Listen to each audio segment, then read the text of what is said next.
guys, I hope everybody is having a fantastic day, whether you're watching this video in the morning, in the afternoon, or in the evening. I'm glad you're here. While you're here, if you're so inclined, please hit the subscribe button below and hit the bell notification so you'll be notified when I have new videos upload and when I go live. Today I wanted to take an in-depth dive and talk more about the Asher Thai Spiro.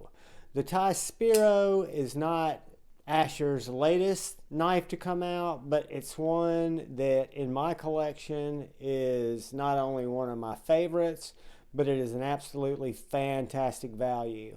This knife, I remember Kevin Lefty EDC did a video, and it was tongue-in-cheek, but it wasn't totally tongue-in-cheek. He pointed out some really valid points and called this knife the poor man's Rosie. And that kind of makes a little bit of sense when you look at the actual look, you look at the layout. He actually had a Rosie that he was comparing it to, and it's by no means, guys, as smooth and as fit and as machined as a Rosie. But the point is, for what this knife actually costs, which is right around $120 in S35VN for the blade, it's a nice stone-washed S35VN and titanium handles with a titanium back spacer. It is a fantastic value. And I've had this knife in my collection now for going on a little over a year and a half. And I have used it. I have sharpened it. The S35 is great. The knife has held up to where I actually have no side to side, no up and down wobble. The lock bar is still locked up at right around 45%. It carries like a dream. It's one of my least expensive knives that I carry on the at least bi-weekly. This knife I always reach for. And I'll show you a couple of things that I wanted to point out when I was going through other knives that I have that are similar to the Asher Thai Spiro that I really like. One being the titanium artisan cutlery Arion, or Arion. This is also a frame lock. This is also S35VN. This is also titanium. It does have some milling in the titanium, so it's not just a smooth titanium, so I'll give a little extra value to that. And this knife was right at $199. I love it. I love the sliciness of it. I'm not knocking it. It has the same finger hole only, either thumb flick or middle finger flick deployment. And then I've also got the titanium ferrum forged stinger, which ergonomically is, I think, a win over the Nomad and a win over most knives, because ferrum forged is well known for not only their designs but their ergos. But when I look at this knife, and do I reach for it that often, I've actually got a G10 ferrum forged stinger that I fell in love with before getting this. And one of the things about the frame lock version that I think, in all fairness, keeps it out of my pocket more than just the fact that it's a wonderful knife and I don't carry it much, because it does have a lot of snail trails, if you guys can see that. But it's the inability of me to consistently finger flick it, middle finger flick it, because of any pressure I put on that lock bar makes it nearly impossible.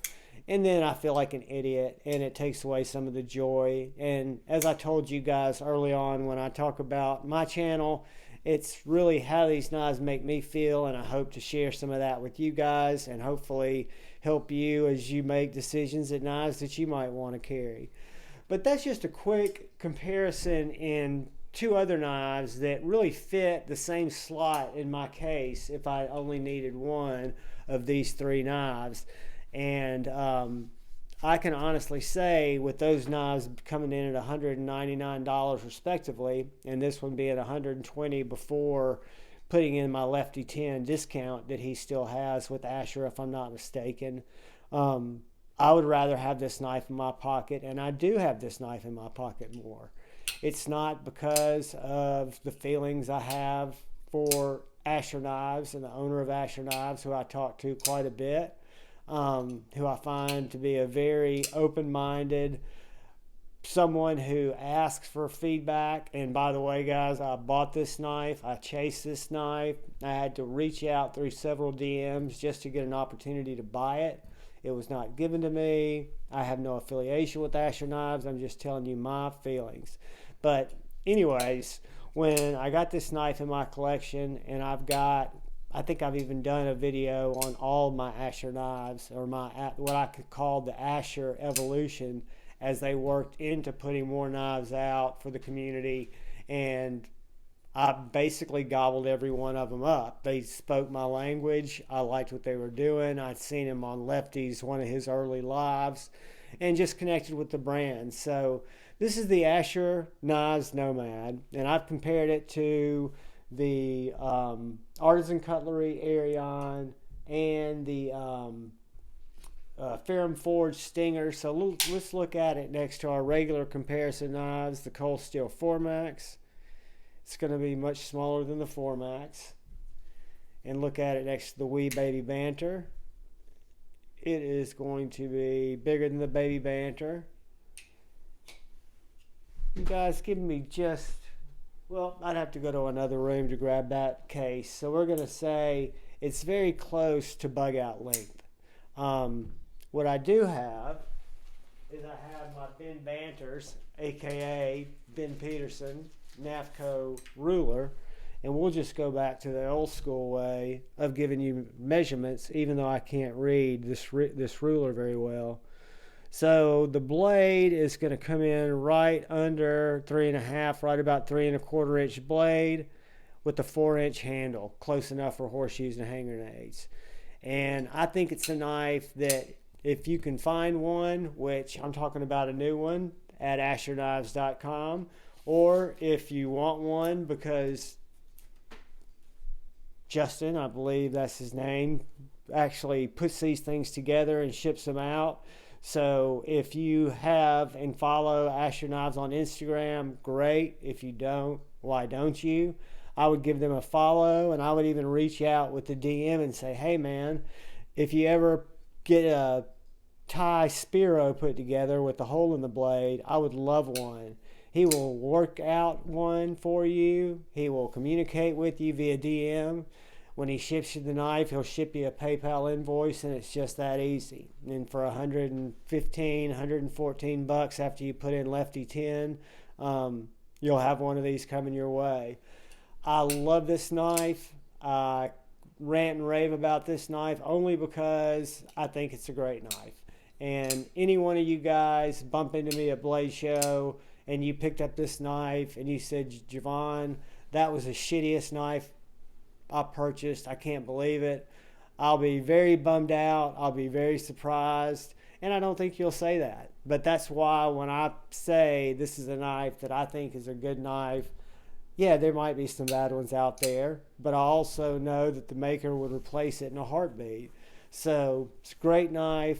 One of my favorite value knives in my collection. And the components, the materials are not that value with S35VN in titanium. Just a great knife, guys. I appreciate any time you want to stop by and watch one of my videos. I appreciate when you look out for the guy and gal to your left and you look out for the guy or gal to the right. I appreciate when you look out for each other, guys. It's the crazy, crazy world we're spinning on. So if we're looking out for each other and we choose debate over hate, we agree to disagree and go on with our lives, the things that matter, that's what matters, guys. Love you all. Peace.